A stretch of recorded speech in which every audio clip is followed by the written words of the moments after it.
Welcome back at the Not Just Sawdust workshop. You've seen me cutting and sanding and trying to make some kind of a holder for a bag. Well, a crochet thing Mirjam made. So it's another collaboration between the two of us. This little rock has to hang in between this contraption, and I want to make it black and make the dots at the end like red, blue and yellow, so like a Rietveld, Mondrian kind of thing. That's why nothing is exactly square. Well, it is square, but every joint is different, so everywhere something else sticks out. I already realized that I have to cut off a few of the ends because they're just sticking out too much, but nevertheless I think we'll get this done. So let's try to glue this together and then come up with a system to hang this in between this whole thing. So I think I'll figure something out.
So, and there it is, our little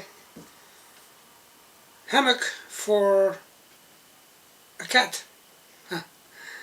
It could be for a little dog, you know, could work too, but in this case it's for a little kitten. So of course we made it big enough so when the kitten grows it, you know, actually is for a cat. And it was a nice collaboration between Mirjam and me.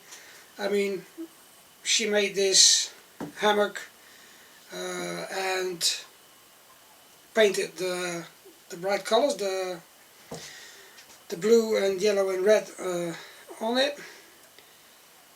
And I must say, yeah, became a nice little, I don't know what you call it, cat bed, but at least it's got some style. So now it's just waiting and see whether the cat actually is going to going to use it and like laying in it. So, but we'll see. Maybe it's just getting ruined. That's not a possibility. For now I would say do some woodworking. It's a nice way to spend your time. Do some recycling. It's an even better way to spend your time. And see you all in the next video. At the logo.